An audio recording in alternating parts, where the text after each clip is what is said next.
Ji ma'am. A very warm good afternoon to all of you.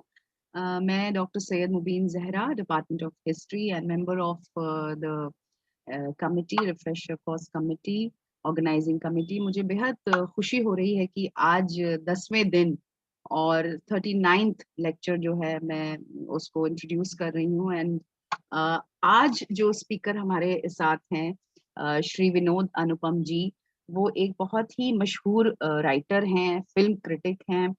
और मुझे इस बात की खुशी है कि मैं उनके बारे में आपके साथ शेयर करूंगी कि जब मैं सर का बायो देख रही थी, मैंने उनसे कहा सर, और तो उन्होंने मुझसे डिटेल्ड बायो तो नहीं शेयर किया, लेकिन जो शॉर्ट बायो शेयर किया है वो भी इतना इट्स सो वेरिएंट, इतना डिफरेंट है। सर कई अवार्ड्स की कमिटी में रहे हैं। नेशनल फिल्म अवार्ड कमिटी में जूरी मेंबर रहे हैं। 65th नेशनल अवार्ड जो हुआ है उसकी जूरी कमिटी के मेंबर रहे हैं। सर मेंबर रहे हैं innovation committee, national museum of Indian cinema. वो सर फॉर्मर सेक्रेटरी रहे हैं Bihar Sangeet Natak academy Patna. He has been also a former member of Bihar Sangeet Natak academy Patna. Anupam ji EZCC Kolkata के भी मेंबर रहे हैं। सर की बहुत ही सुंदर दो किताबें हैं, और वो हैं, उन्होंने जो पब्लिश की है, एक दो कॉफी टेबल किताबें हैं, कॉफी टेबल बुक हैं, जिनका टाइटल है बिहार विहार, और एक है बिहार के 100 रत्न।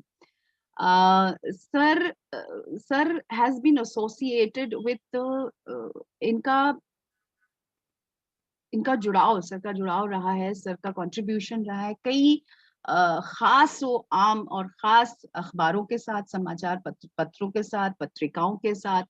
वो एक फिल्म कॉलम लिखते रहे हैं प्रभात खबर के लिए, फिल्म रिव्यू लिखते रहे हैं दैनिक जागरण के लिए, हिंदुस्तान के लिए, आज डेली के लिए, कथा देश के लिए, पाखी के लिए। और उनकी कहानियां भी छपी हैं सर की इंडिया टुडे, सारिका, गंगा, वर्तमान साहित्य, संडे इंडियन के जैसे पत्रिकाओं में, अखबारों में, मैगजीन्स में।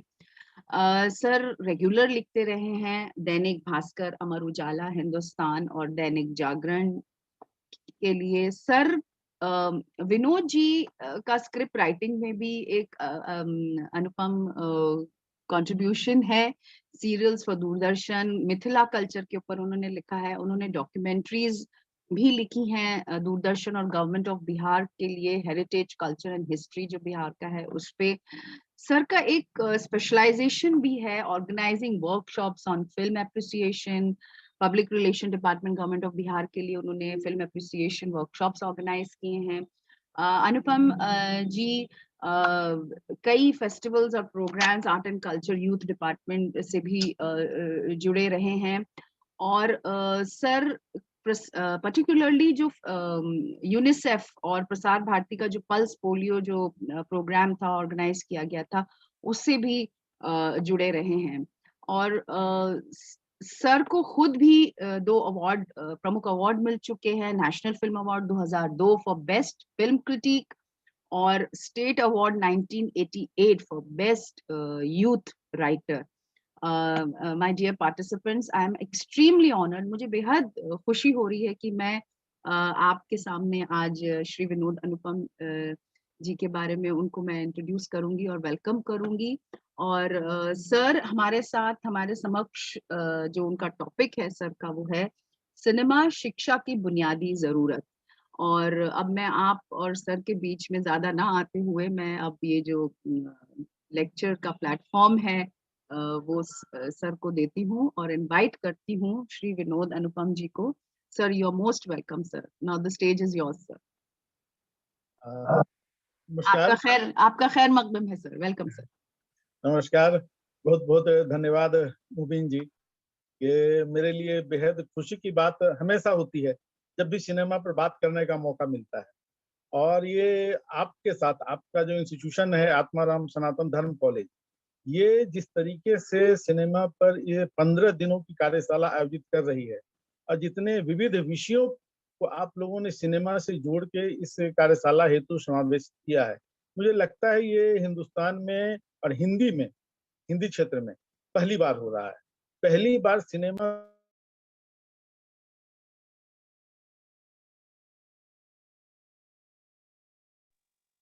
सर आपका ऑडियो शायद स्विच ऑफ हो गया है, एक बार विनोद जी, विनोद जी आपका ऑडियो नहीं आ रहा। वीडियो भी नहीं। हाँ हाँ जी वीडियो सर, अब ठीक हाँ है। जी जी ठीक। हाँ, हाँ, पहली बार सिनेमा को इतनी गंभीरता से लेने की कोशिश की गई है और मुझे लगता है इसके लिए आपके कॉलेज को और जो भी लोग इस आयोजन से जुड़े हुए हैं उस सब के लिए खास तौर से सराहना बनती है कि सिनेमा को एजुकेशन के और जो एक कहते हैं इंटेलेक्चुअल क्लास हैं उनके बीच चर्चा में लाने के जो आप लोगों ने ये कोशिश की है, इसके लिए आप लोगों की खास तौर से सराहना बनती है।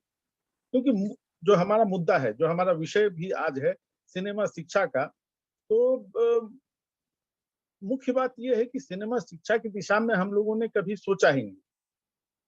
तो एक मुझे लगता है कि सिनेमा एक ऐसा विषय है जो हम सिनेमा पर हम सब लोग बात करते हैं कहीं ना कहीं।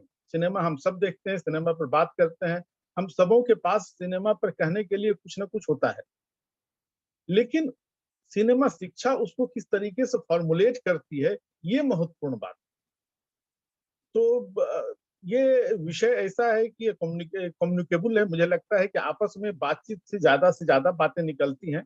तो पहले जैसा कि आप लोगों का एक फॉर्मेट है, पहले मैं एक छोटा सा पेपर आप लोगों के साथ शेयर करना चाहता हूँ, आप लोगों के साथ। फिर हम लोग बेहतर होगा कि आप लोगों से जितने सवाल आएंगे मुझे अपनी बात रखने में उतनी ही सहूलियत हो। ठीक है सर, कोई पीपीटी आप शेयर करेंगे या नहीं नहीं नहीं नहीं, वो अच्छा हम ठीक, है मेरे ठीक सामने। सर, ठीक है बेहतर जी सर प्लीज। जी जी। तो मुख्य बात यह है कि आम तौर पर हम सब लोग फिल्म समीक्षाएं पढ़ते हैं। समीक्षाएं पढ़कर ही जो हम हमारा क्लास है, हमारा जो एक बुद्धिजीवी वर्ग है, आमतौर पर समीक्षाएं पढ़ने के बाद ही फिल्म देखने का निर्णय लेते हैं। लेकिन समीक्षाओं में हम पढ़ते क्या है? जो समीक्षाओं की एक आम भाषा, खास करके यदि हिंदी समीक्षा की बात करें तो एक आम शब्द जो है वो कॉमन मिलता है सब जगह पर। फलांग अभिनेता का अभिनय बहुत अच्छा था, फलांग फिल्म में निर्देशन बहुत अच्छा था, इसमें संगीत कमजोर था, इसमें सिनेमेटोग्राफी अच्छी थी, संवाद जोरदार थे। ये शब्द आमतौर पर व्यवहार में रहते हैं। हम लोग जो पढ़ करके सिनेमा देखना तय करते हैं, ये हिंदी समीक्षा की भाषा है। यही भाषा हमारे आपस की बातचीत की भी है।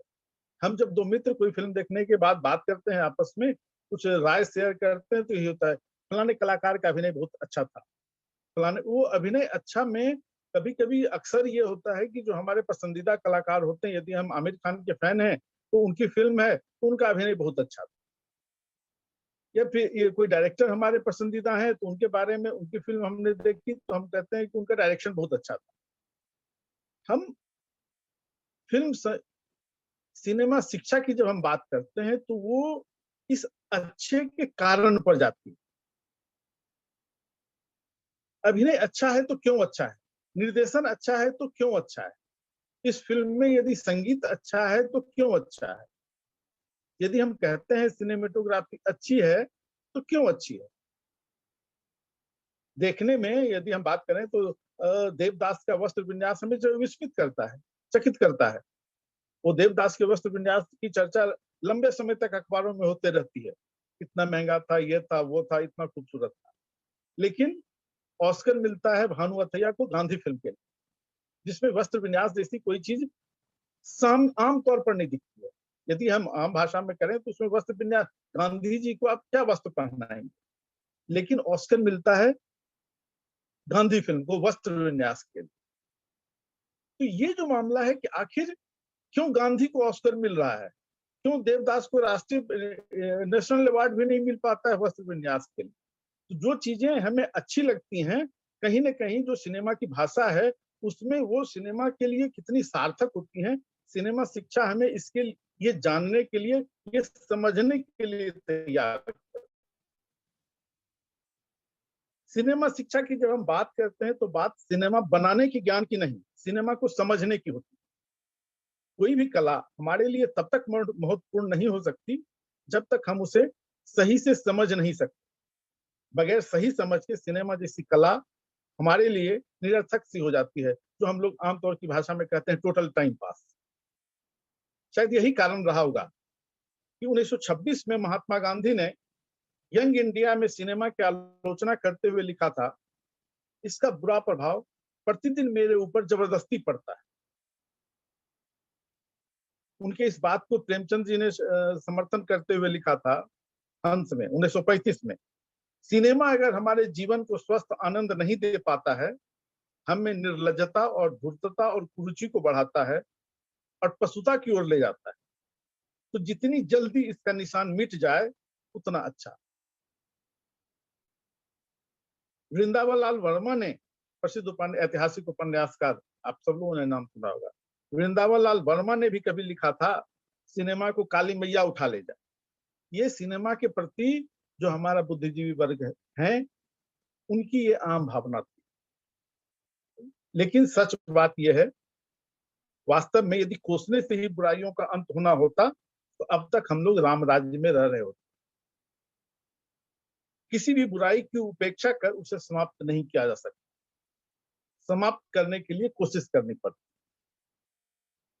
1965 में वृंदावन लाल वर्मा ने भी इसे महसूस करते हुए लिखा था, फिल्म का प्रभाव दर्शक श्रोता पर बहुत शीघ्र और गहरा पड़ता है। गंदी फिल्मों की बहुतायत है जो समाज को पतन की ओर ले जाती है। अपनी संस्कृति की रक्षा और देश के ऊंचे आदर्शों को बचाने, ऊपर लाने की बड़ी आवश्यकता है।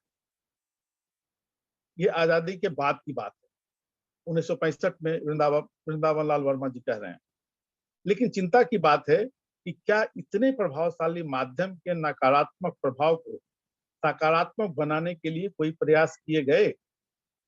ये सवाल वर्मा जी का है। सिनेमा संस्कृति के लिए यह किसी विडंबना से कम नहीं कि लगभग 55 वर्षों बाद भी वर्मा जी के सवाल प्रासंगिक है।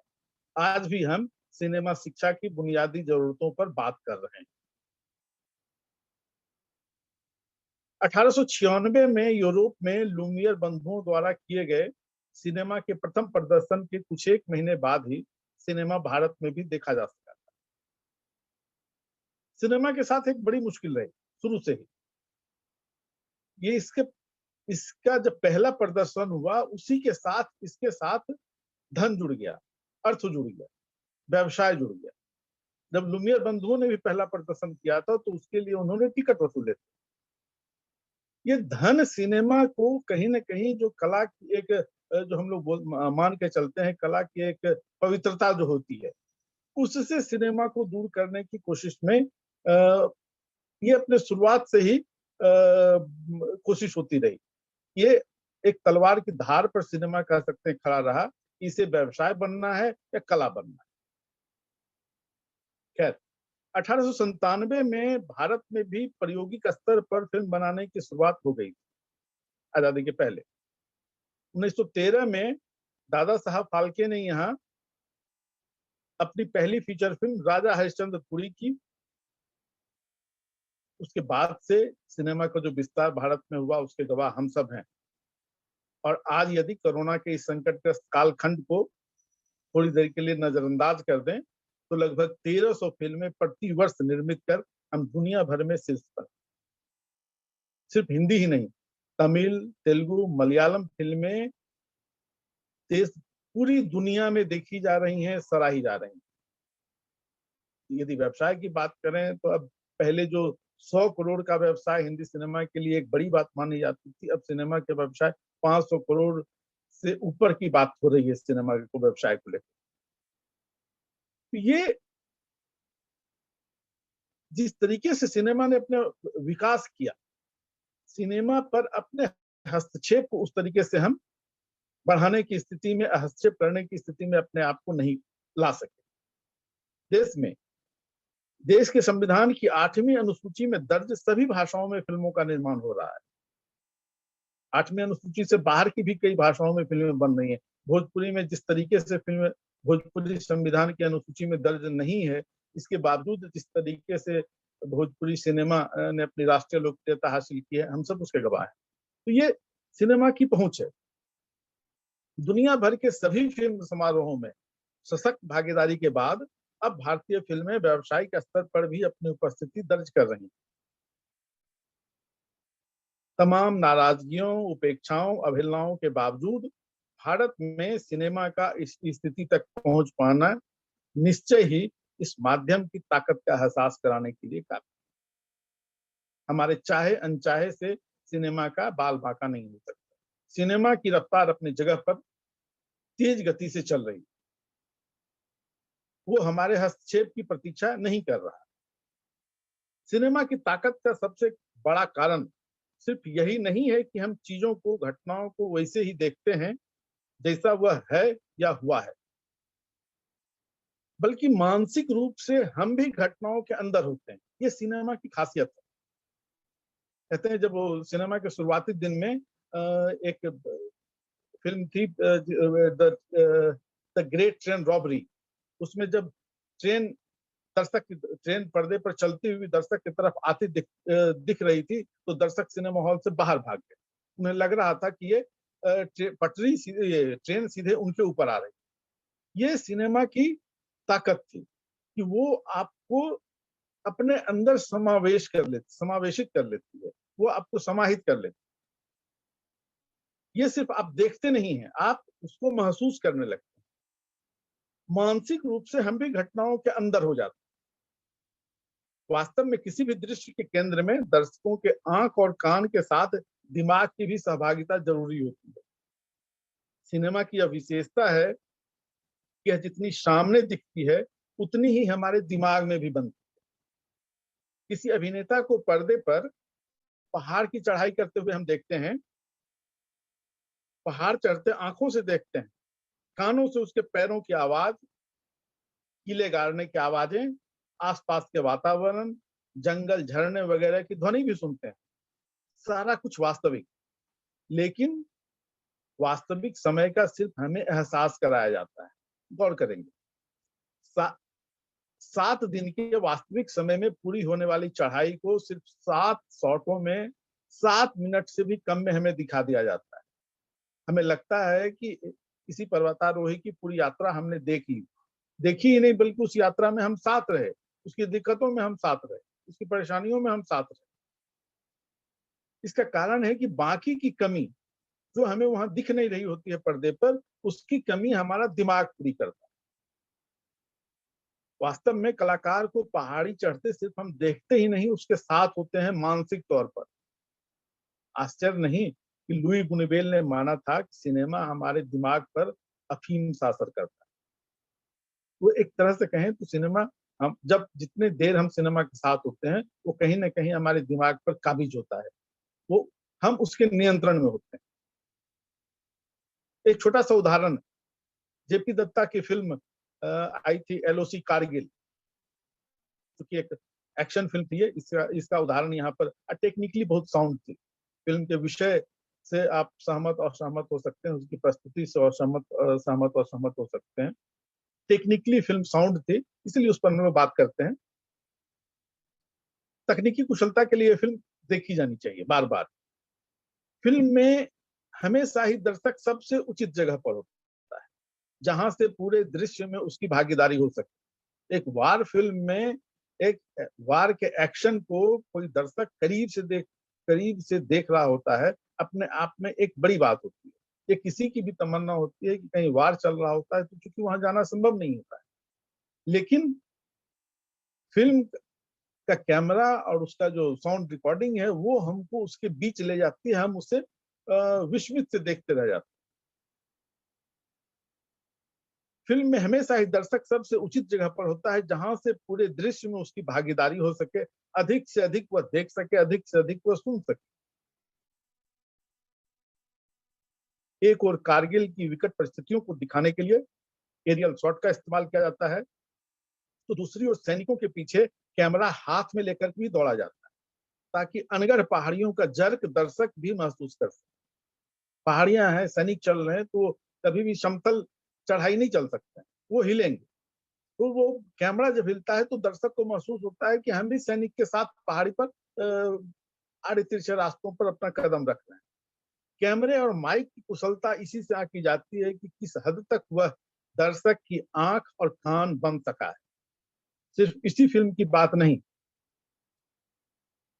किसी भी बेहतर फिल्म की यह पहली शर्त होती है कि दर्शक उसे महसूस कर सके, उसे देखते हुए उसमें प्रवेश कर सके, उसके साथ जुड़ सके। मानसिक रूप से अपने आप को दृश्य के अंदर महसूस करवा लेने की क्षमता ही है जो सिनेमा को इस कदर संप्रेषित बनाती है कि करोड़ों लोग बिना किसी फिल्म भाषा और तकनीक की समझ के टिकट खरीदते हैं और फिल्म देखते हैं और अपनी जरूरत के अनुसार उसे समझते स्वीकार करते। साहित्य, शास्त्रीय संगीत या कला को यह सुविधा उपलब्ध नहीं है। साहित्य या कला का रसास्वादन हम तब तक नहीं कर सकते जब तक कि उसके व्याकरण की मोटी समझ भी ना हो। यदि कोई गायक ध्रुपद गा रहे हो तो ध्रुपद के सुर लय ताल हम तब तक नहीं समझ सकते हैं जब तक कि ध्रुपद की मोटी समझ हमें ना हो। रविशंकर जी के सितार पर हम तब तक मंत्रमुग्ध नहीं हो सकते हैं जब तक कि हमें संगीत की समझ ना हो।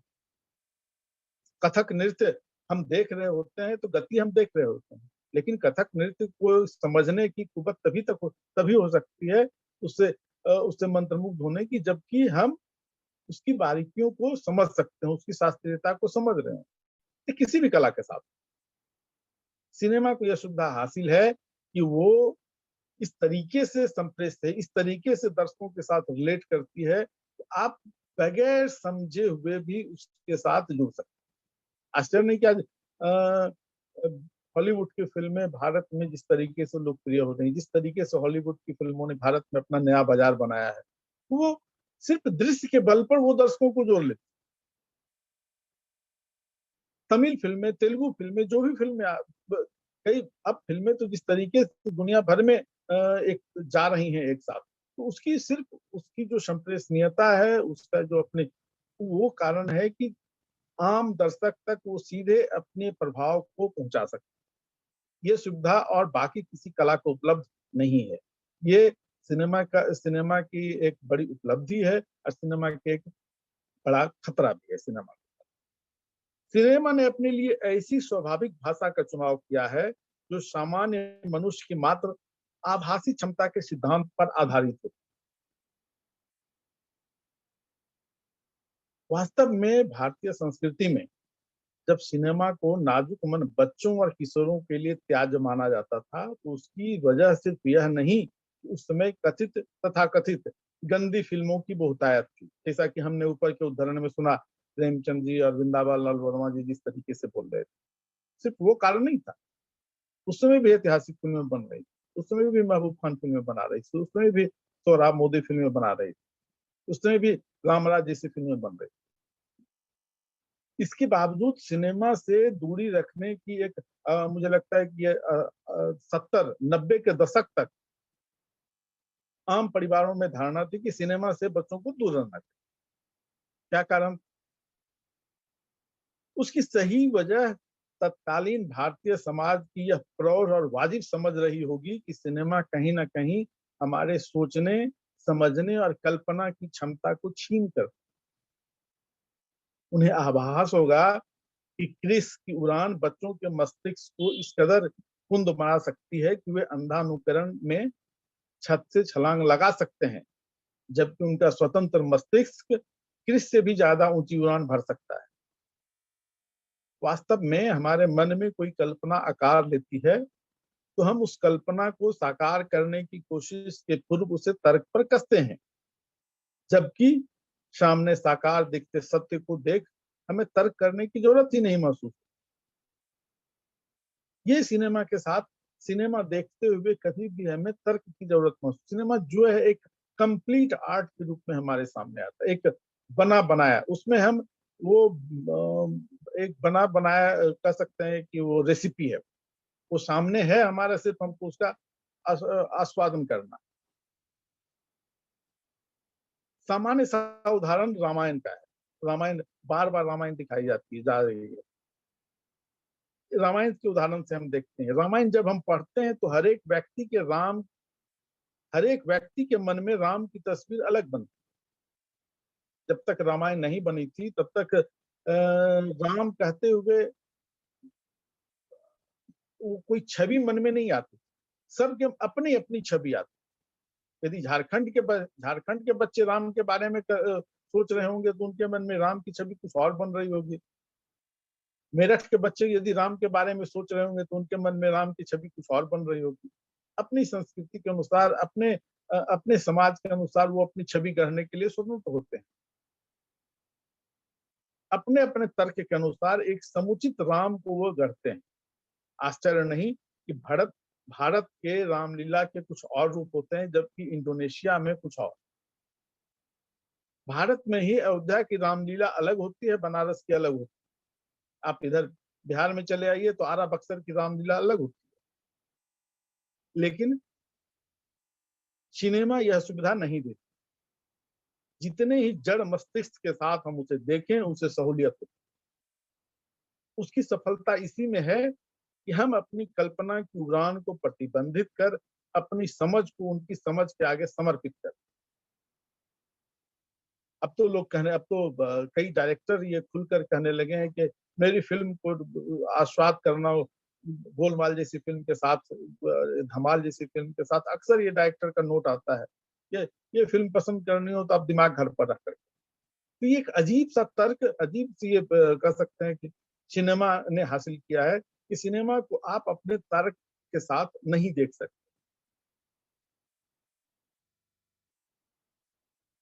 संजय लीला भंसाली को देवदास देखते हुए यदि हम अपने मन में बसे शरद चंद्र के देवदास को याद नहीं कर सके, सिनेमा यही चाहती। शायद इसीलिए सिनेमा अपनी विशेषता के रूप में इसे स्वीकार भी करता। कई लोकप्रिय फिल्मकार तो स्पष्ट कहते भी रहे हैं, मेरी फिल्म का आनंद लेना हो तो दिमाग छोड़ कर देखो।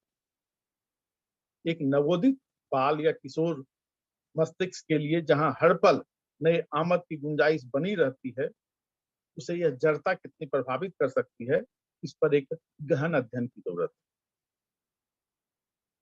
हम में से कितने लोग होंगे जिन्होंने सिनेमा देखने के लिए कभी ना कभी डांटना सुनी हो। हमारे वय वर्ग के लोग जो होंगे, अब तो खैर बात अलग होगी। तमाम विरोधों के बावजूद यह स्वीकार करने में कतई ऐतराज नहीं हो सकता कि सिनेमा आम जन के मनोरंजन का सबसे सशक्त और प्रभावशाली माध्यम, भारत में ही नहीं दुनिया भर में।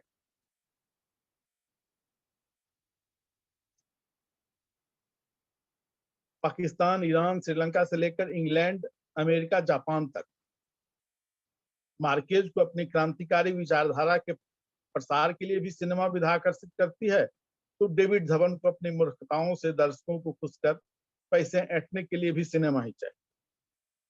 स्थिति आज यहां तक पहुंच चुकी है कि सिनेमा आज हम सबकी जेबों में। कहते हैं ना, दिल के आईने में है तस्वीरें यार, जब जरा गर्दन झुकाई देख। सिनेमा हमारे घर के अंदर प्रवेश कर चुका है जी। हम इसे देखें या नहीं, यह भी अब हमारी इच्छा पर निर्भर नहीं करता। न्यूज चैनल पर भी सिनेमा के लिए अलग स्लॉट है, मनोरंजन चैनल पर भी खासतौर से सिनेमा के लिए तो दर्जनों चैनल हैं ही। इस स्थिति में क्या बालू में सर गाड़ कर तूफान को रोका जा सकता है?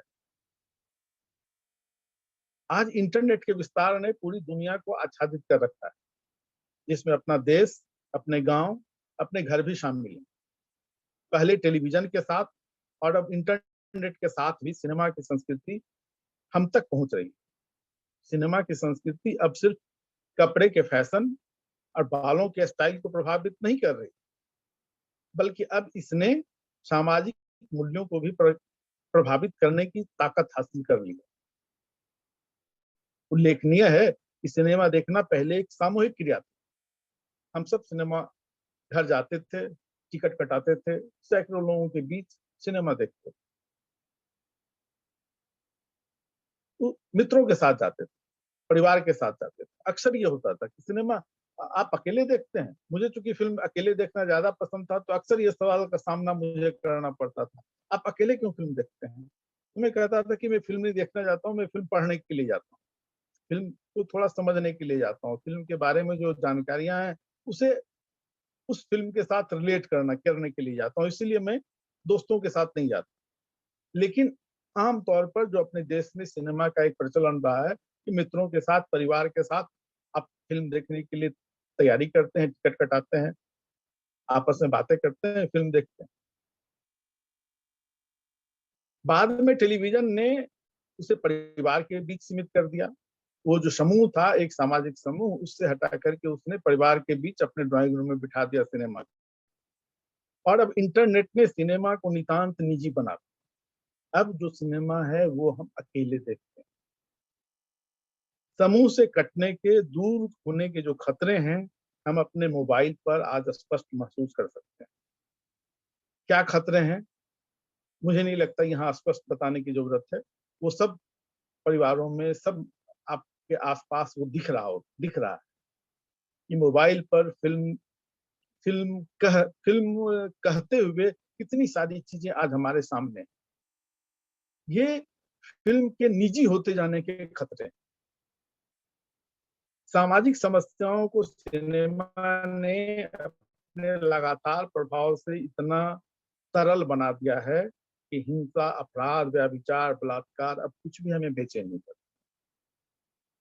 रात दिन हमारे जो हाथ में छोटा सा मोबाइल है, इसमें जो फिल्में आ रही हैं, जिस तरह की चीजें आ रही हैं, अब कितनी भी बड़ी घटना की खबर आसपास हो जाती है, हम उस पर रिएक्ट नहीं करते हैं। हमें लगता है कि ये सामान्य बात है। सामान्य इसलिए है कि वो हम रोज दिन में हम 10 बार उसे देख रहे होते हैं, रोज दिन में उसके 10 बार उसके बारे में सुन रहे होते हैं। हमारी जो इमोशंस हैं, हमारी जो भावनाएं हैं, सिनेमा ने कहीं ना कहीं उसे कुंद बनाने की कोशिश की है और उसमें वो सफल रही। खास करके यदि सिनेमा की हम बात करते हैं तो उसका जो एक वेब सीरीज के रूप में जो ये आया है, वो उसका नया रूप सिनेमा का, उसके बारे में तो हमको लगता है अलग से विस्तार से बात करने की जरूरत है। लेकिन उसने हमारी संवेदनाओं को, हमारी भावनाओं को, हमारे इमोशंस को जिस तरीके से कुंद किया है, ये गौर करने वाली बात। सिनेमा के इस प्रभाव को समझते हुए, सिनेमा किस तरीके से हमारे मनोमस्तिष्क पर प्रभाव डाल रही है, किस तरीके से हमारी सामाजिक व्यवस्था को प्रभावित कर रही है, इसको पश्चिमी देशों ने 50 के दशक में ही महसूस कर लिया था। 50 के दशक से ही वहां फिल्म अध्ययन पर करने की शुरुआत हो गई।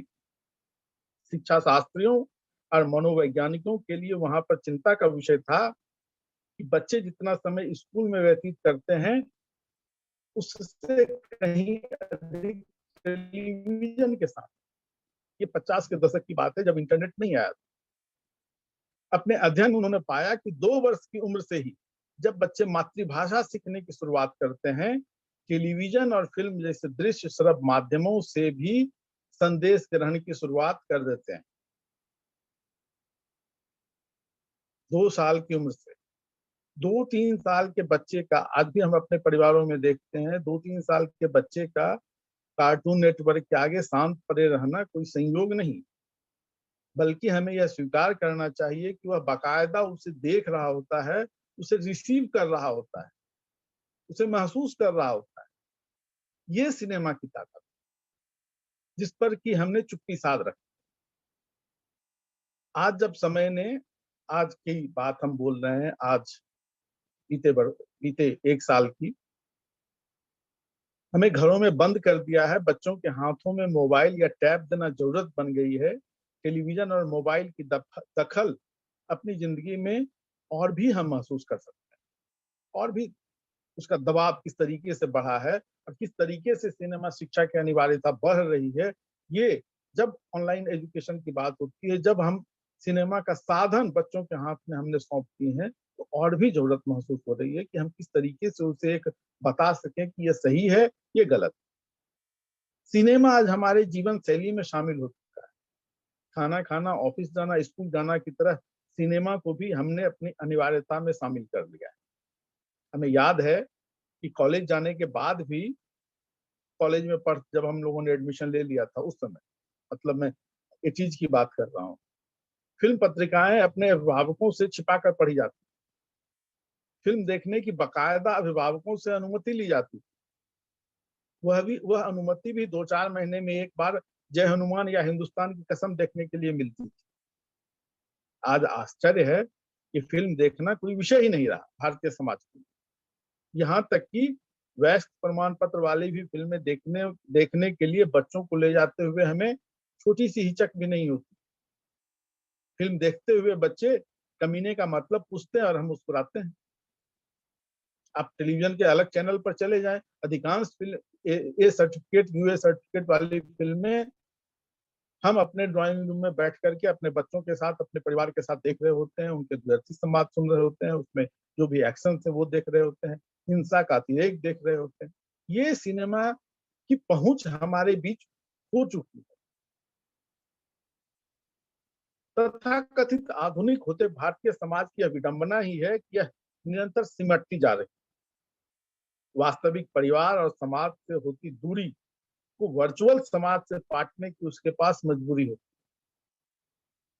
जो हम गेम्स की बात करते हैं, वीडियो गेम्स की बात करते हैं, क्योंकि समाज तो चाहिए ही। बच्चे अकेले नहीं रहेंगे, अकेले रहेंगे तो वो कुछ कुछ कुछ तो करेंगे, या तो वो टेलीविजन के सामने बैठेंगे या वीडियो गेम लेकर के बैठेंगे। बच्चों को आप अकेले नहीं छोड़ सकते, उन्हें एक साथ चाहिए होता है। तो यदि उन्हें दादी नानी का साथ नहीं मिल रहा है, परिवार अपने भाइयों का साथ नहीं मिल रहा है, तो वो वीडियो गेम का साथ लेते। समाज तो चाहिए ही, इस चाहिए के का विकल्प उसे सिनेमा में मिलता है। इस वर्चुअल समाज की खासियत थी यह उसकी मांग पर उपलब्ध था। जब भी अकेलापन महसूस हो, चलो चलो सिनेमा, या कहें देखो सिनेमा। एक सुखद भरे पूरे वातावरण से संतुष्ट लौटकर फिर लग गए अगले रोज के अपने जद्दोजहद।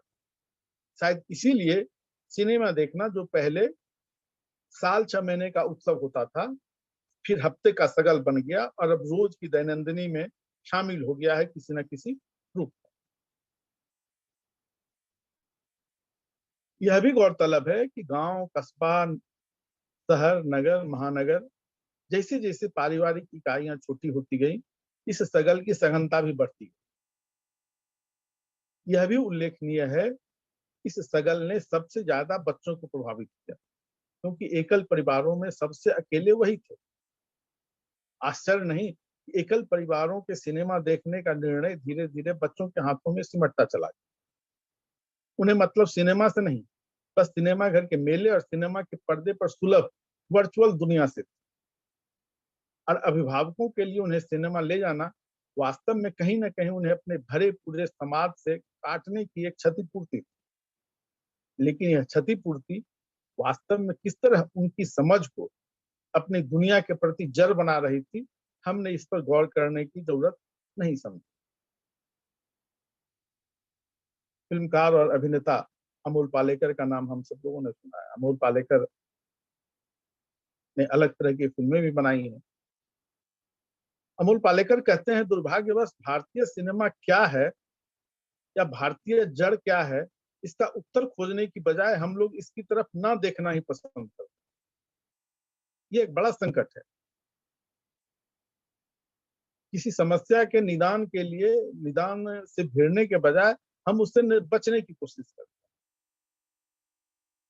इसी क्रम में आजादी के पहले इस तरीके से सिनेमा हमारे लिए चिंता का सबब बना रहा, ये गौर करने वाली बात है। चांद जो महादेवी वर्मा निकालती थी, चांद के जून 1937 अंक के संपादकीय में लिखा था, भाषा पर भी गौर करेंगे। भारतवर्ष में चित्रपट के संचालकों के हृदय में अपने कर्तव्य के लिए अणुमात्र भी ध्यान नहीं। वे आदर्शों और शिक्षा के कायल नहीं हैं। वे चित्रपट के निर्माण करने में केवल इसी को ध्यान में रखते हैं कि अमुक चित्रपट से वे साधारण जनता की वासनामयी प्रवृत्ति को गुदगुदाकर उनसे कितना रुपया वसूल कर सकते हैं। ये 1937 के चांद के संपादकीय में लिखा गया था।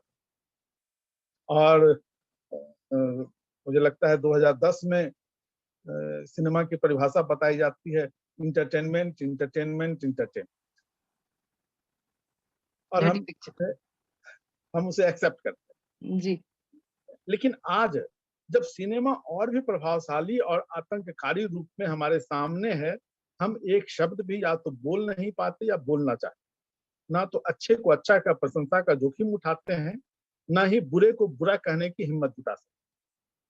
शायद इसलिए इस सिनेमा की समझ हमें दी ही नहीं गई है। लेकिन क्या आंख मूंद लेने भर से तूफान रुक सकता है? जिस सिनेमा की ताकत को पहचानते हुए 1935 में बनारसी प्रसाद चतुर्वेदी ने लिखा था, हम उन कठमुल्लाओं के सख्त खिलाफ हैं जो सिनेमा मात्र को त्याज्य मान बैठे हैं, क्योंकि कठमुल्लापन स्वयं एक ऐसा व्यवसाय है जो सिनेमा व्यवसाय से कम भयंकर नहीं है। हम अपने लड़कों को सिनेमा देखने से नहीं रोकते, गौर करेंगे, हम अपने लड़कों को सिनेमा देखने से नहीं रोकते, और न हम सिनेमा को काजल की कोठरी मानते हैं, जहां जाने से दुराचार की कोई ना कोई रेखा जबरदस्ती हमारे शरीर में लग ही जाएगी। बल्कि हम तो इस बात के पक्ष में हैं कि अफ्रीका स्पीक्स 1935 में लिख रहे हैं चतुर्वेदी जी। हम तो इस बात के पक्ष में हैं कि Africa speaks, all quite on the western front, east of Borneo इत्यादि फिल्में देखने के लिए बालक और बालिकाओं को उत्साहित किया जाए। ये 1935 में बनारसी प्रसाद चतुर्वेदी जी की चिंता थी।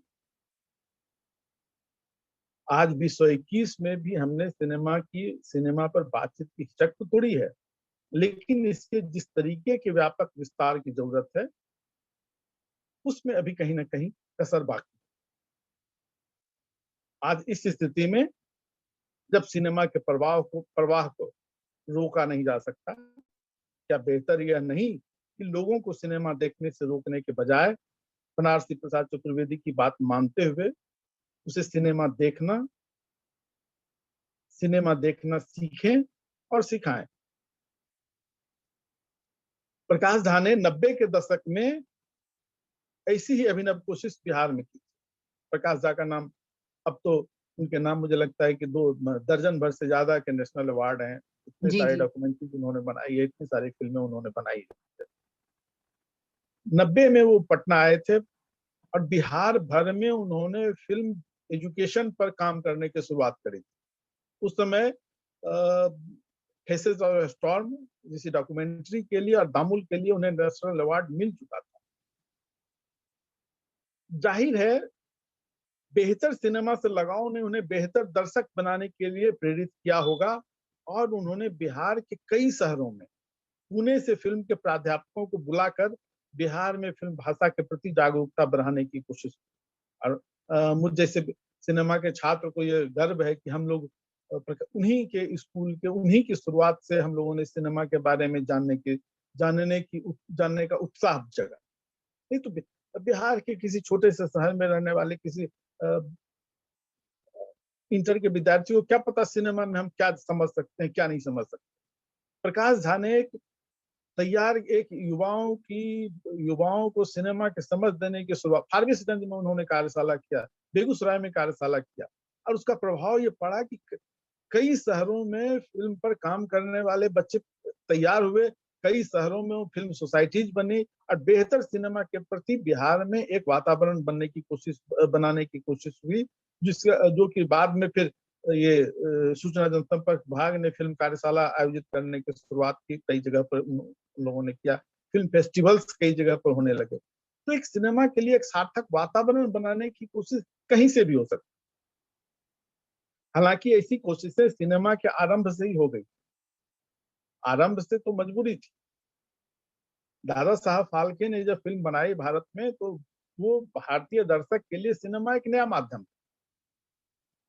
वो संगीत समझ रहे थे, वो लोक नाट्य समझ रहे थे, साहित्य समझ रहे थे। सिनेमा उनके लिए अबूझ था। दादा साहब फाल्के के सामने चुनौती थी कि सिनेमा को लोकप्रिय बनाना है, सिनेमा को लोगों तक पहुंचाना है। तो इसके लिए 2 काम किए उन्होंने। एक तो उन्होंने जो उस समय का सबसे लोकप्रिय माध्यम था प्रिंट का, उसमें अखबारों में उन्होंने लिखने की शुरुआत की अपने ही फिल्मों के बारे में। अपने अपने लंबे लंबे इंटरव्यू उन्होंने अखबारों में खास तौर से दिए। और दूसरा जो उन्होंने किया कि जो कथानक थे, उन्होंने लगभग 125 फिल्में बनाई, और सभी की सभी फिल्में या तो ऐतिहासिक पात्रों पर थी या फिर धार्मिक पात्रों पर। दादा साहब फाल्के की 125 फिल्मों की आप सूची देख लें, सारी की सारी फिल्में भारत के ऐतिहासिक या धार्मिक पात्रों पर बनी मिलती है। ये था कि एक नए कला विधा को से दर्शकों को जोड़ना था, उन्होंने इसकी कोशिश की।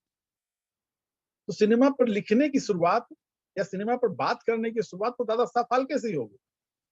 लेकिन ये कह सकते हैं ये अद्भुत सिनेमा का संयोग रहा कि जैसे-जैसे सिनेमा को जब लोकप्रियता लेनी थी, तो उसने सिनेमा शिक्षण की शुरुआत की, सिनेमा पर बातचीत करने के लिए माहौल बनाया और जैसे-जैसे वो लोकप्रिय होती गई, वो अब उसने सिनेमा शिक्षा से अपने आप को मुँह मोड़ने की शुरुआत कर दी।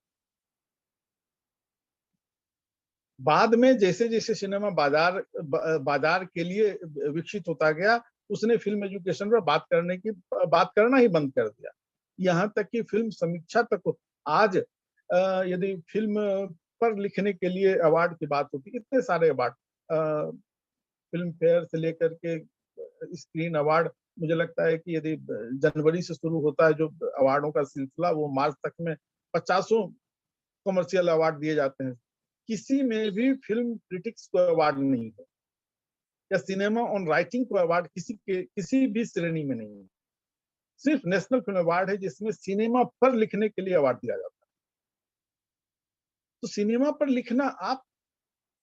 पर आप तब तक नहीं लिख सकते हैं जब तक कि आपने सिनेमा की पढ़ाई नहीं की हो।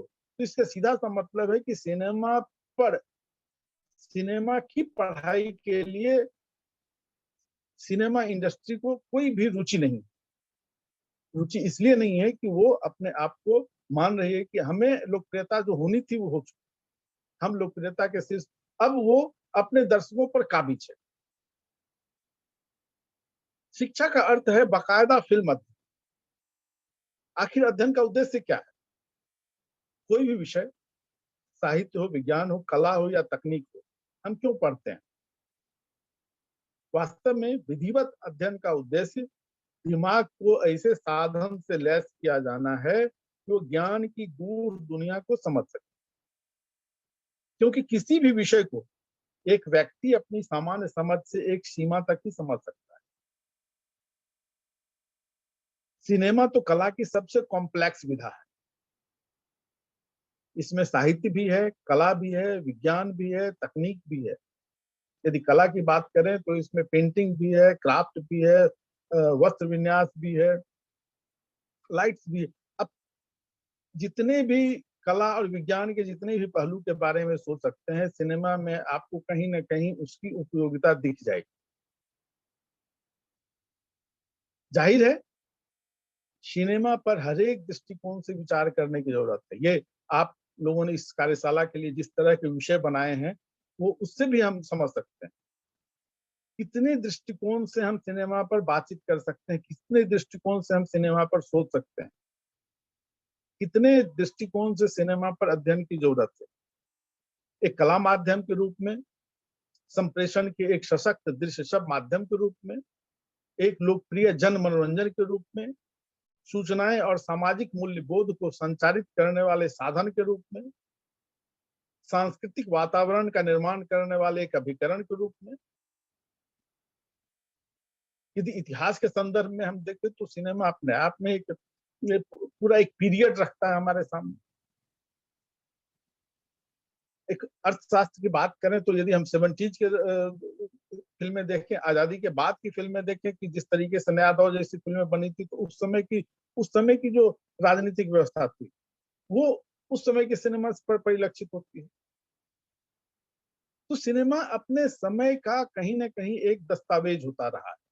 वो कोई भी फ़िल्म हो, वो कमर्शियल फ़िल्म भी हो सकती है, वो आर्ट फ़िल्म भी हो सकती है, वो किसी भी तरह की फ़िल्म हो सकती है। वो अपने समय के साथ आती है, अपने समय को साथ लेकर के आती है। ज़ाहिर है उसे उस संदर्भ में खोल कर पढ़ने की ज़रूरत है। हर एक परिप्रेक्ष्य सिनेमा पर विस्तार से विचार करने की अपेक्षा रखता है और वह अपेक्षा एक विधिवत नियमित अध्ययन से ही पूरी हो सकती है। फ़िल्म अध्ययन सिर्फ फ़िल्म की ही नहीं, पूरे सांस्कृतिक राजनीतिक वातावरण को समझने में सहायक हो सकता है। जैसे नामवर सिंह बोलते थे, अभी आपको आजादी के पहले का भारत समझना हो तो आप प्रेमचंद को पढ़ जाइए, और आजादी के बाद का भारत समझना हो तो हरिशंकर परसाई को पढ़ जाइए।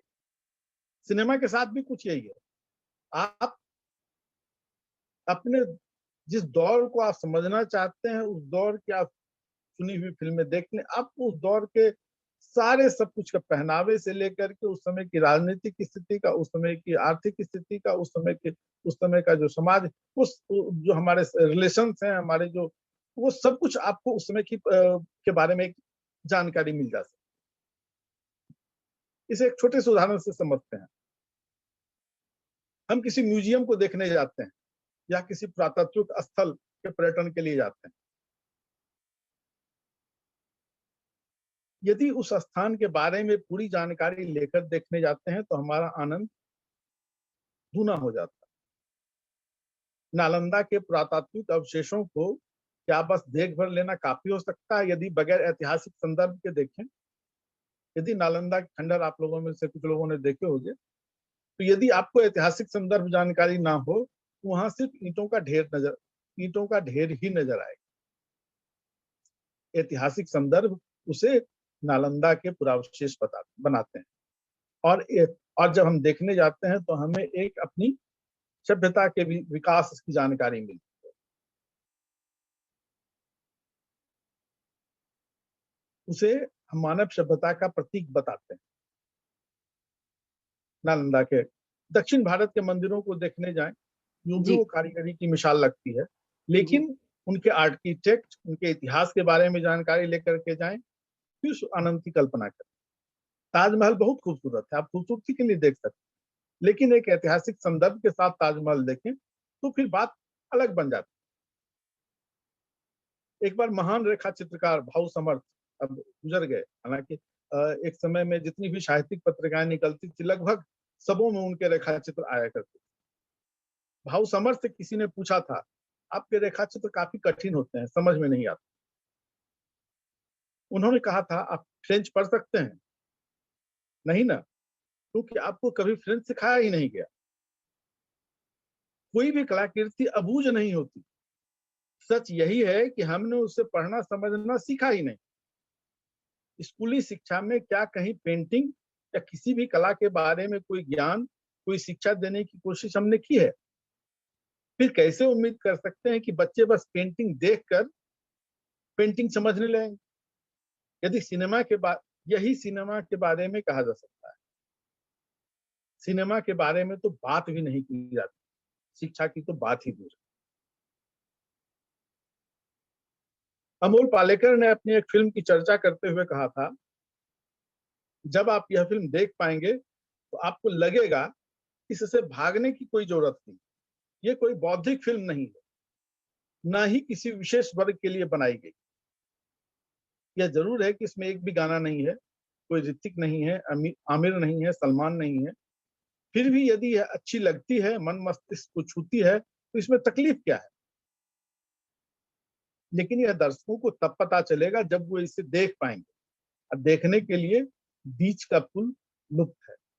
यह पुल फिल्म भाषा की समझ और फिल्म की शिक्षा से ही निर्मित हो सकता है। लोग कुछ सवाल भी ले सकते हैं या?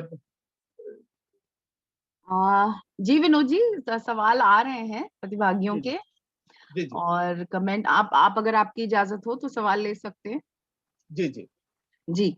आ, आपने बड़ा एक you took us to a journey Anupam ji. जी और जो आप जो बात कह रहे थे कि एक 60 मिनट की जो एक यात्रा होती है, तो जी हम मतलब आपने जब सिनेमा के बारे में हमारे साथ जो ये अपने विचार शेयर किए हैं उसमें वाकई कुछ ऐसी चीजें थी, जैसे कि मैं एक छोटा सा एग्जांपल देती हूँ कि आज जो मैं अपने टीनेज बच्चों के साथ जो फिल्में डिस्कस कर लेती हूँ, जो सीन्स डिस्कस करो, शायद हम अपने पेरेंट्स के साथ नहीं कर पाते। तो वो जो शिफ्ट आया है जो आप बता रहे थे, वो वाकई वो चेंज आया है और वो सिनेमा ही लेके आया है। आपने बहुत अच्छे से इस बात को रखा। और मुझे एक स्टेटमेंट आपका बड़ा अच्छा लगा कि जैसे हम अक्सर बहस करते हैं अपनी नेक्स्ट जनरेशन के साथ कि भाई ये इसमें इतना क्या टेक्निकलिटी है, बस एंटरटेनमेंट के लिए जाओ, आप देखो आ जाओ। लेकिन जो आपने बात कही कि फिल्म को हमें पढ़ना है, फिल्म को हमें पढ़ना चाहिए, हम पढ़ने जाते हैं, मुझे लगता है कि ये बिल्कुल हमारे पहले भी कई अच्छे स्पीकर्स जो आए उन्होंने इस बात को यहाँ पे रखा है कि हम काफी कुछ फिल्मों से सीख सकते हैं, हम अगर उसको एक अपना क्या कहते हैं एजुकेशन का माध्यम उसको बनाए, अगर हम इल्म का माध्यम बनाए तो हम काफी कुछ सीख सकते हैं। अब मैं आप कुछ सवाल और कुछ कमेंट्स भी हैं, तो कुछ पार्टिसिपेंट्स के तो काफी इलेबोरेट और लंबे कमेंट्स है, तो मैं उसको थोड़ा सा संक्षिप्त में करके उसका सार आपके साथ शेयर करूंगी।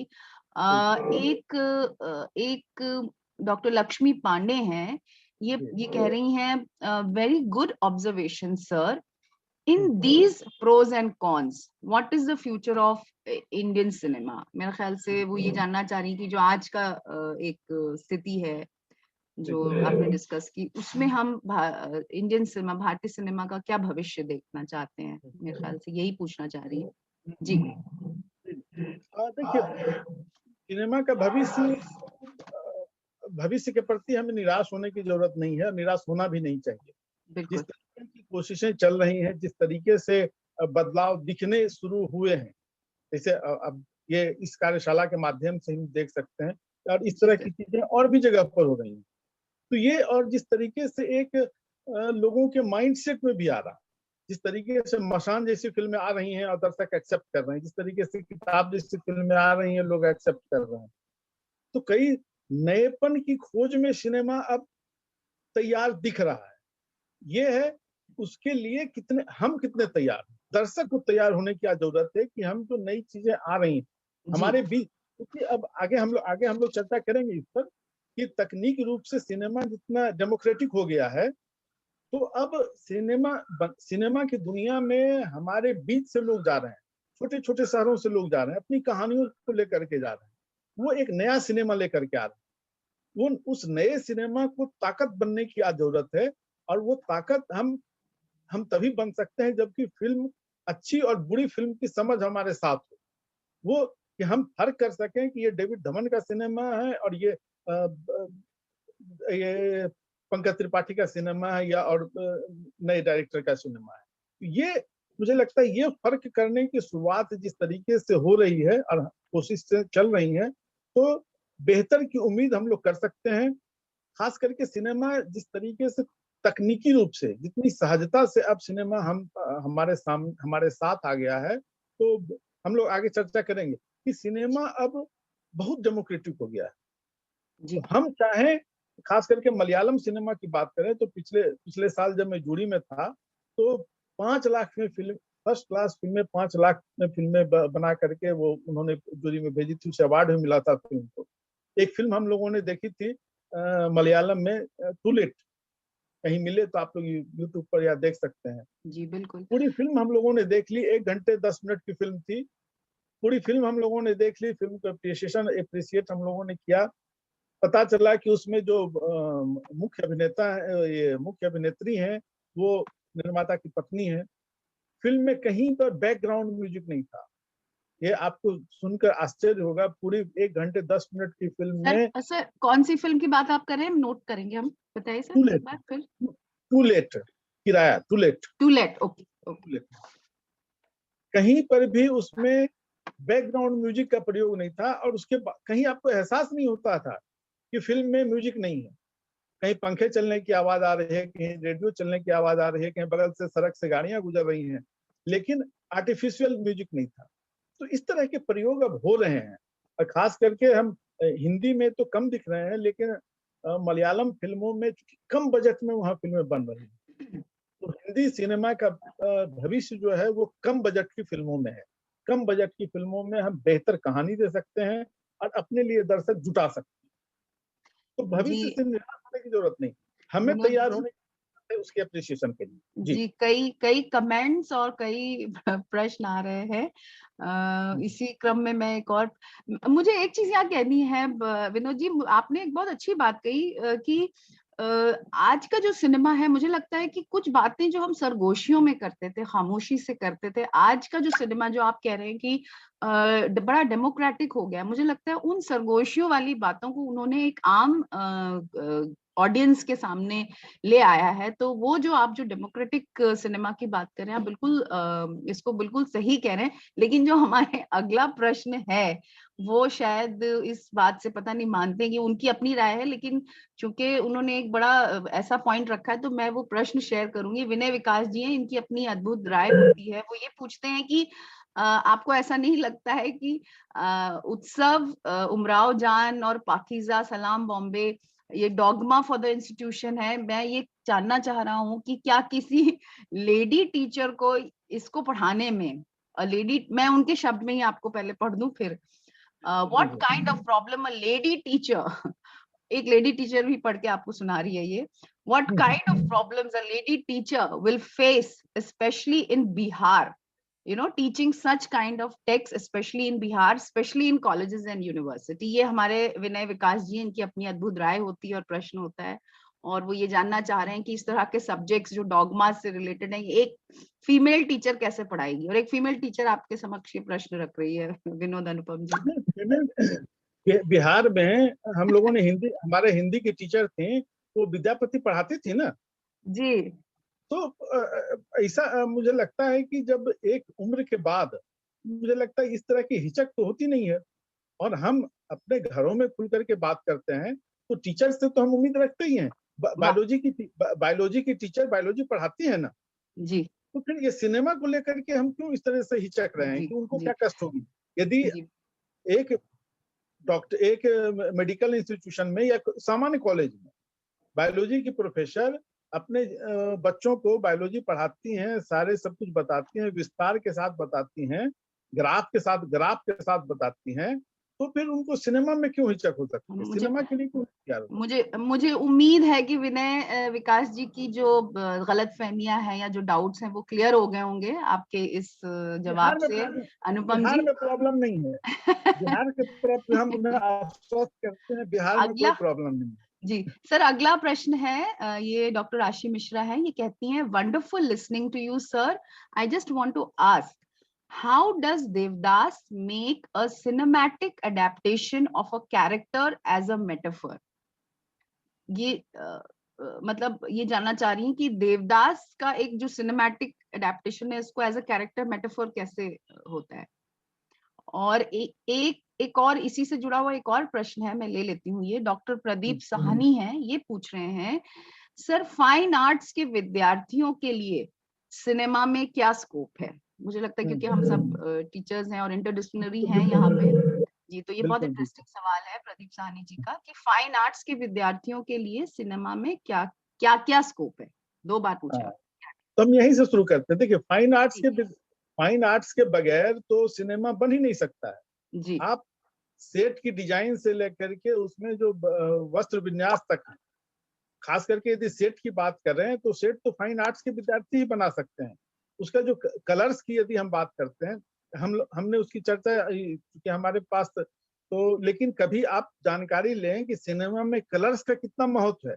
बिल्कुल आखिर हम गौर करें कि हम टेलीविजन पर रोज विज्ञापन देखते हैं, ऐड देखते हैं। आप गौर करेंगे कि हर एक विज्ञापन का एक खास कलर टोन होता है, किसी का पर्पल, किसी का ग्रीन, किसी का येलो। वो उस कलर टोन का क्या महत्व है? तो ये महत्व सिनेमा, आप करण जौहर की फिल्में देखते हैं तो पूरी की पूरी फिल्में येलोइश ऑरेंज कलर टोन में दिखती है। आप आमिर खान की लगान को याद करें तो एक शैडोई एकदम वो धूसर सा पूरी फिल्म में कलर टोन दिखता है। तो जो एक कलर टोन का मामला है, फाइन आर्ट्स के बगैर तो हम सिनेमा की कल्पना ही नहीं कर सकते हैं, क्योंकि सिनेमा सेट पर बनता है। सिनेमा के लिए वो, और तो रंगों के इस्तेमाल के बगैर सिनेमा बन, जहाँ रंग की बात होगी वहां फाइन आर्ट्स की बात होगी। आप, बात यह है कि आप किस तरीके से अपने आप को सिनेमा के लिए तैयार कर पाते हैं, किस जी तरीके से अपने आप को सिनेमा के लिए, सिनेमा को, और उस तैयारी के लिए आपको सिनेमा को समझने की जरूरत है। और उस सिनेमा को समझने के दौरान ही आपको पता चलेगा कि सिनेमा में आपके ज्ञान की क्या भूमिका हो सकती है। यदि कोई निफ्ट का मैं निफ्ट में चूंकि फिल्म एप्रिसिएशन पढ़ाता हूँ, तो निफ्ट के बच्चों को मैं ये बताता हूँ कि तुम अपनी भूमिका तय करो कि तुम्हारी सिनेमा में क्या भूमिका तय हो सकती है। तो ये हम फाइन आर्ट्स के विद्यार्थी हैं, हमारी क्या भूमिका इसमें होगी, ये सिनेमा के बारे में जानते हुए हमें तय करना होगा। जी। और जहां तक वो जी जी, देवदास वाली मेटाफर, बात, हाँ जी देवदास वाली बात थी, तो देवदास के साथ संकट है कि देवदास के भारत में 11 से अधिक, मुझे लगता है अब तो 13-14 एडॉप्टेशन हुए, और सभी एक दूसरे से कोई भी एक दूसरे को सपोर्ट करते नहीं दिखते थे। जी। मुझे लगता है एक एक विमल राय का देवदास था जो कि मूल कृति के साथ थोड़ा सा तालमेल था। बाकी संजय लीला भंसाली का देवदास हो या बाद में अनुराग कश्यप ने जिस तरीके से देवदास बनाया, तो नहीं, शाहरुख खान जो बने हैं देवदास, तो वो देवदास के कैरेक्टर में भी हक लाते हैं, अपना कैरेक्टर उन्होंने बरकरार रखा है। नहीं उसमें वही जी संजय लीला भंसाली का देवदास तो एकदम अलग तरह का देवदास। जी तो वो उन्होंने सिर्फ वहां से एक नाम भर उठाया और उसकी उस कहानी का एक इमोशन उठाया। बाकी जो उनके जो शरद चंद्र के इमोशन थे उस कहानी को कहने में, वो इमोशन कहीं छूट गया पूरी फिल्म। जी। तो अब देवदास जो हम देखते हैं, देवदास का एक तरह से कह सकते हैं वो सिनेमाई रूपांतरण है उसमें उसका। और मैं उसके बारे में संजय लीला भंसाली के देवदास के बारे में बहुत अधिक नहीं बात कर सकता। जी जी, नहीं बिल्कुल। मुझे लगता है ये जिक्र होना ही एक बहुत बड़ी बात है। विनोद जी, ये एक और कई प्रश्न आ रहे हैं, उसमें से मैं एक प्रश्न ये लूंगी। ये डॉक्टर शाजिया सिद्दीकी हैं, ये कहती हैं आपने सिनेमा की पढ़ाई करने की बहुत अच्छी बात कही, बट फॉर अ ले person who is not or cannot be enrolled for a course on cinema appreciation, how can such an ordinary person get a finer and a critical understanding of cinema? आप कुछ guide करें। ये शाजिया सिद्दीकी बिल्कुल साहबा है जी। जी बिल्कुल जी sir. बिल्कुल बिल्कुल। मैं ऐसा करता हूँ कि चूंकि मुझे लग रहा है कुछ सवाल हैं जो कि मेरे आगे के लेख में हैं, आगे के बातचीत में, अच्छा तो सर, मैं, ओके। हाँ मैं अपनी बातचीत पूरी कर लेता हूँ, आ, मुझे आ, लगता है कि तब ज्यादा सहूलियत तो होगी। सर ठीक है। आप कितना 5-7 मिनट और सर आपको दे दे सवाल के पहले? ठीक ठीक है ठीक है। ठीक है सर, 5-7 मिनट्स आप कंप्लीट करिए, फिर हम और सवाल लेते हैं। जी जी सर, प्लीज ओके। प्लीज। तो ठीक, हम लोग थे यहाँ पर कि यह पुल फिल्म भाषा की समझ और फिल्म की शिक्षा से ही निर्मित हो सकती है। 1980 में नेशनल फिल्म पॉलिसी कमेटी द्वारा फिल्म अध्ययन को राष्ट्रीय शिक्षा प्रणाली में 8वीं कक्षा से अनौपचारिक शिक्षा में और कॉलेज विश्वविद्यालय स्तर पर औपचारिक शिक्षा में शामिल करने की अनुशंसा की गई। भारत सरकार ने अनुशंसा को स्वीकार करते हुए यूजीसी और एनसीईआरटी को फिल्म अध्ययन की दिशा में आवश्यक कदम उठाने के निर्देश भी उसी समय जारी किए थे। लेकिन आज भी दूरदर्शन के यूजीसी कार्यक्रमों में जो कभी चलता था, अंडरस्टैंडिंग सिनेमा की एक सीरीज प्रसारित करने और कुछ एक विश्वविद्यालयों में शोध और स्नातकोत्तर स्तर पर एक विषय के रूप में स्वीकार कर लेने के बाद फिल्म अध्ययन पहले की तरह अस्पृश्य बना हुआ है, जबकि वास्तविक जरूरत बचपन से भाषा और गणित की तरह सिनेमा की समझ विकसित करने की। इस दिशा में सबसे महत्वपूर्ण पुणे के भारतीय फिल्म एवं टेलीविजन संस्थान और फिल्म नेशनल फिल्म आर्काइव द्वारा वर्ष में एक बार आयोजित फिल्म एप्रिसिएशन कोर्स को माना जा सकता है। हालांकि पता नहीं किस दबाव में इस कोर्स की अवधि भी कम होती जा रही है।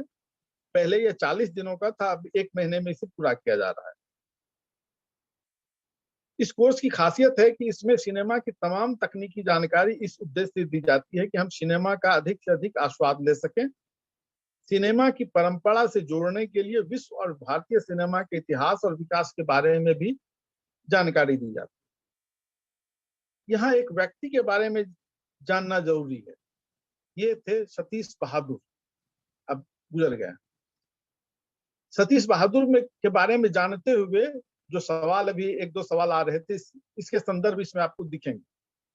जी सतीश सर। बहादुर भारतीय फिल्म एवं टेलीविजन संस्थान पुणे के आरंभिक अध्यापकों में थे। ऋत्विक घटक के समकालीन सतीश बहादुर ने 1963 से 1986 तक फिल्म संस्थान में अध्यापन का कार्य किया और इस अवधि में भारत में सिनेमा शिक्षण को एक अभिनव दिशा थी। हम लोग भी इनके विद्यार्थी रहे।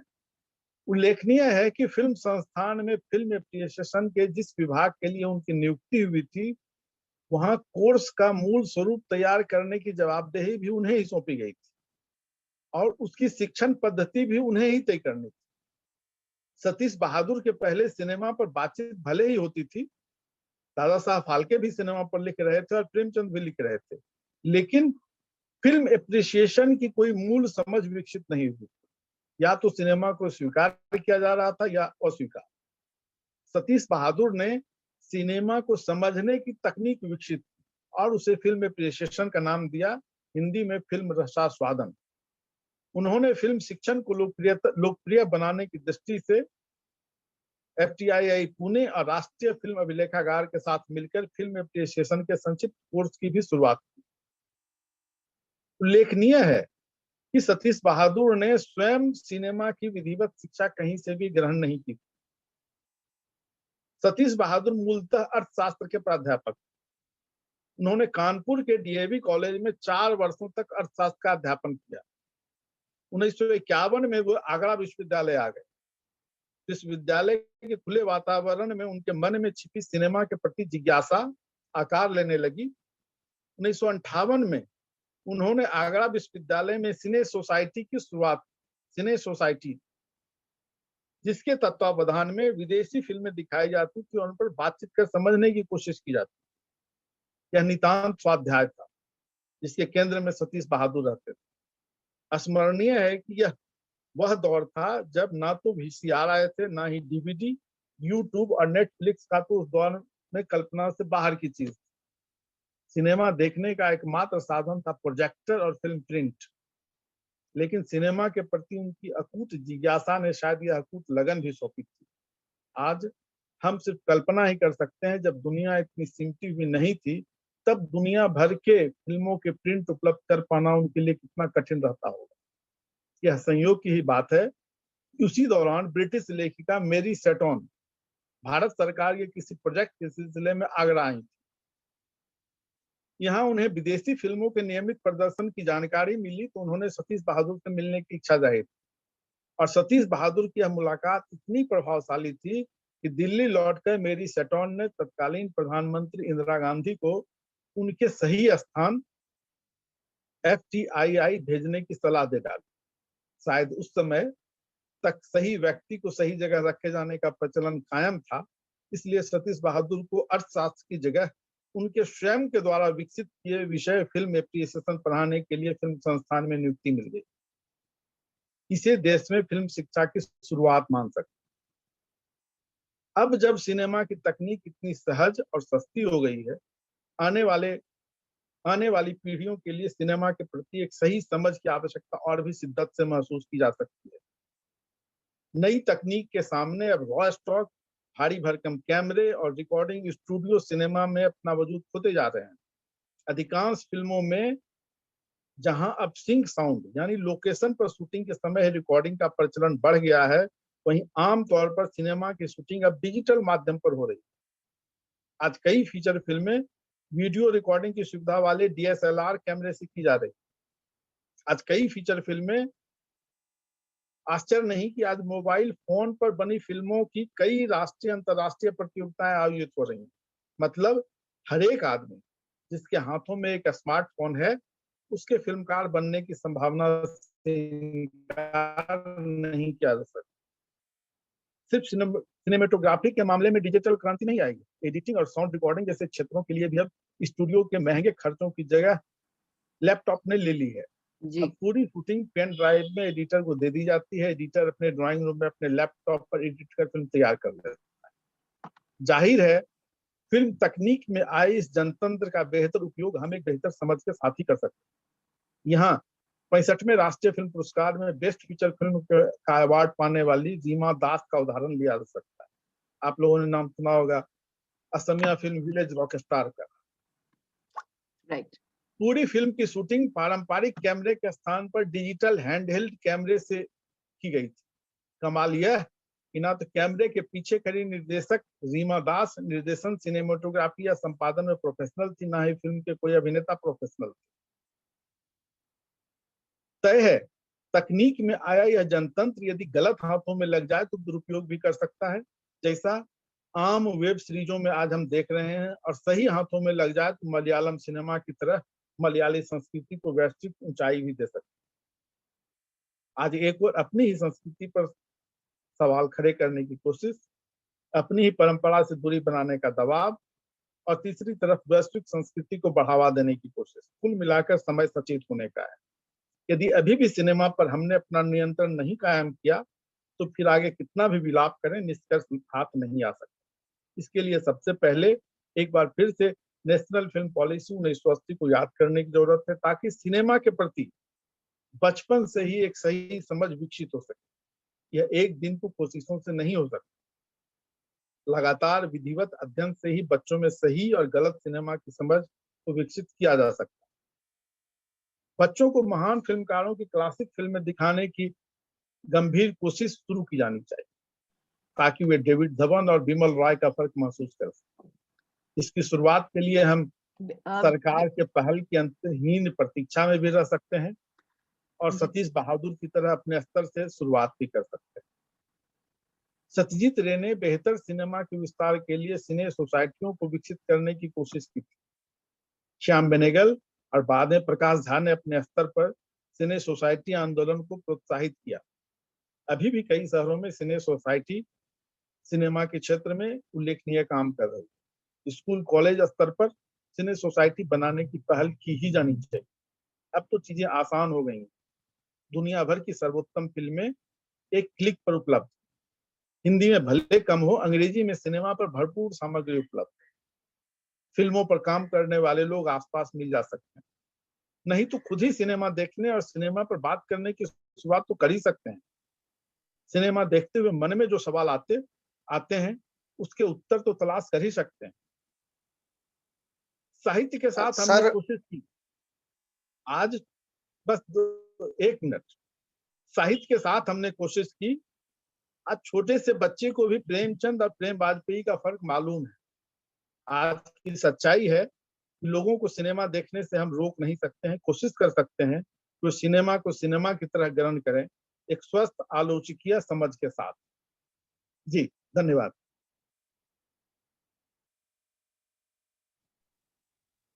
असल में प्रश्न बहुत हैं। जी जी हाँ, बस जल्दी जल्दी प्रश्न पूछिए, क्योंकि प्रश्न तो इतने हाँ, हैं और मैं तैयार हूँ एकदम। मैं एकदम तैयार हूँ। हाँ, लेकिन हमारी मजबूरी है कि 3 बजे हमें सब कुछ पूर्ण कर देना होगा। नहीं मैं देखिए, अब मैं तैयार हूँ। हाँ, मोविन मैम प्रश्न पूछिए आप। जी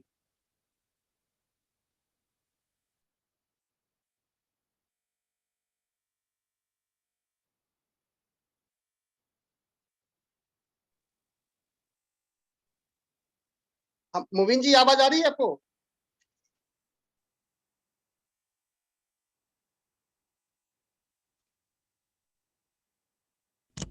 मैम अनम्यूट कर लें, मैम अनम्यूट कर लें आप अपने आप को।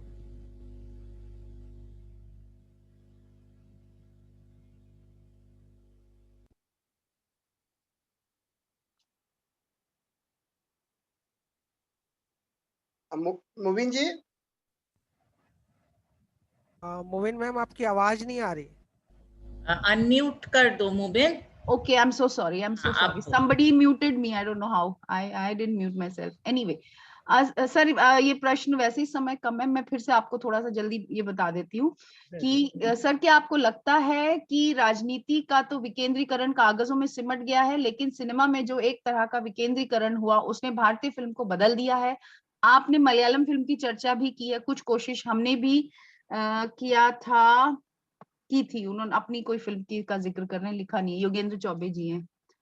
जी सर। और मैं एक क्विकली ये भी ले लेती हूँ, ये सचिन माने जी हैं, क्योंकि इनका बड़ा अच्छा ऑब्जर्वेशन है। ये कह रहे हैं really a spellbound lecture. May I ask you sir, what exactly we as teachers should do to harness cinema for propagation of knowledge, specially in classroom situation? जी सर। देखिए, इसमें दो बातें। एक तो है कि जैसा कि उन्होंने बताया कि फिल्मों बेहतर फिल्म की तलाश बेहतर फिल्म ही पूरी कर सकती है। जो मलयालम में कोशिशें हो रही हैं, हिंदी में भी हो रही हैं, वही है, दर्शक भी तैयार हो रहे हैं। हम बेहतर कहानी के साथ सामने आएंगे तो फिर वो यदि हम लोग जैसा कि सिने सोसाइटी की हमने बात करी थी, यदि सिने सोसाइटियां जैसी चीजें बनने लगती हैं तो दर्शक खुद ब खुद सामने आएंगे। और कोशिशें होती रहनी चाहिए, चाहे योगेंद्र जी कोशिश कर रहे हो या अविनाश दास कोशिश कर रहे हो या जो भी मुंबई में बहुत सारे नए लड़के हैं जो कि अपने अपने स्तर से कोशिश कर रहे हैं, क्योंकि अब सिनेमा का जो इकोनॉमिक्स है वो लगभग हम सब की जेब में है, हम सब उसे साध सकते हैं, तो अपनी कहानी भी कहने की स्थिति में आ गए हैं। दूसरी बात, जो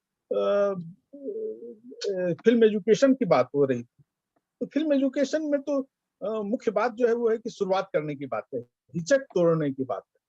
सिनेमा पर अभी जो है कि सिनेमा पर बात करने में हम बहुत सहज नहीं होते हैं।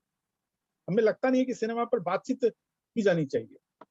तो सबसे पहले है कि सिनेमा देखने की हम शुरुआत करें। सिनेमा पर बातचीत की शुरुआत सिनेमा देखने से हो सकती है।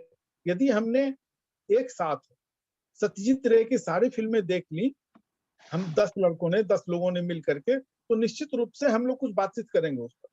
तो एक विषय बना करके हम लोग एक शुरुआत कर सकते हैं। सत्यजीत रे ही नहीं, एक किसी विदेशी फिल्म का, भारत में विमल राय की फिल्म ले लें, राज कपूर की फिल्में ले लें, और एक देखें कि उनका क्या, किस तरीके से उन्होंने फिल्में बनाई। तो फिल्म को समझने की शुरुआत के लिए मुझे लगता है कि इस तरह का होमवर्क काफी होता है, या इस तरह के होमवर्क से हम शुरुआत कर सकते हैं जो हमें बहुत भारी भी ना लगे और उससे हमें बहुत कुछ सीखने को भी मौका मिले। जी विनोद जी, प्रश्न तो बहुत है और बहुत अच्छे अच्छे कमेंट्स भी हैं। आपका शुक्रिया अदा कर रहे हैं हमारे participants. Thank you sir for your excellent lecture with touching crucial points too. और अब मैं हमारे जो साथी हैं श्रीधरम जी, मैं उनको इनवाइट करूंगी, लेकिन उनको इनवाइट करने से पहले जो आपकी जो बातें थी उसको एक शेर में वाइंड अप करते हुए मैं ये कहूंगी कि फिर जिंदगी की फिल्म अधूरी ही रह गई, फिर जिंदगी की फिल्म अधूरी ही रह गई, वो सीन कट गए जो कहानी की जान थी। श्रीधरम जी। जी जी जी जी, स्टेज इज योर्स। बहुत बहुत धन्यवाद आपको मुबीन मैम कि आपने इतने अच्छे से संचालन किया। और विनोद जी को तो मैं लगभग 20 साल से भी ज्यादा पढ़ रहा हूँ और इन पर ज्यादा हक भी रखता हूँ कि जब भी चाहूँ जबरदस्ती समय छीन लूं, इतना हक रखता हूँ। बिल्कुल, और बिल्कुल। सबसे बड़ी बात यह है कि विनोद अनुपम ऐसा नाम है जिन्होंने हमें 90 के दशक में, जिस समय अच्छी फिल्म और बुरी फिल्म का अंतर पूरी तरह से मिट गया था, तब इन्होंने जो फिल्म क्रिटिक की शुरुआत की और लगातार लिखा इन्होंने, तो हमें ये बताया कि अच्छी फिल्म क्या है, बुरी फिल्म क्या है, क्या देखना चाहिए, क्या नहीं देखना चाहिए। और सबसे बड़ी बात यह है कि जिस फिल्म को उस दौर में हमने देखा कि बाजार ने सीधा जो है आसमान पर चढ़ा दिया, उनकी भी इन्होंने बहुत ही तटस्थता पूर्वक आलोचना ही नहीं की, बल्कि बहुतों के आलोचना के शिकार भी हुए। तो एक बुद्धिजीवी का जो पूरा जो एक स्पिरिट होता है वो शुरू से आपके लेखन में रहा है सर। मैं आत्माराम सनातन धर्म महाविद्यालय और रामानुजन महाविद्यालय द्वारा आयोजित इस रिफ्रेशर कोर्स में आप आए, हमारे प्राचार्य प्रोफेसर ज्ञानतोष झा की तरफ से, हमारी ऑर्गेनाइजिंग कमेटी की तरफ से आपका बहुत बहुत आभार, बहुत बहुत धन्यवाद। आप आए और इतना सुंदर आपने व्याख्यान भी दिया, इतनी अच्छी बातचीत हुई, और आगे भी मैं आशा करता हूं कि जब भी हम आपका समय लेना चाहेंगे आप ना नहीं कहेंगे। क्योंकि फिल्म पर तो आपसे बात होती करें तो वो अधूरी रहेगी, कितनी भी बात हो। अभी तो लग रहा था कि और 10-20 मिनट तक चले तो मजा आ रहा था, लेकिन हमारी इसमें मजबूरी है। और इतना लंबा जो है ये लगभग 2 सप्ताह का है, और लोग बिल्कुल। जी ये लगभग जो है ये 9वां दिन है, 10वां दिन है, और 11 बजे से लेकर के लगभग 6:30 बजे तक हमारा चलता है। लेकिन हमारे जो पार्टिसिपेंट हैं उनकी ऊर्जा को आप देख सकते हैं। हम तो ये सोचते थे कि अध्यापक सिर्फ सुनाते हैं, सुनते नहीं हैं, लेकिन मैं यहाँ इस मंच पर देख रहा हूँ कि इतनी गंभीरता से वो सुन भी रहे हैं, कमेंट भी कर रहे हैं, आलोचना भी कर रहे हैं, तो ये हमारी ऊर्जा का प्रमाण है। आपका बहुत बहुत आभार, बहुत बहुत धन्यवाद। जी धन्यवाद। जी धन्यवाद श्रीधरम जी। और अभी भी कई प्रश्न आ रहे हैं ऑलरेडी। जी श्रीधरम जी, बहुत बहुत धन्यवाद आपका। So my technical team, Amit ji, can we go into the next session?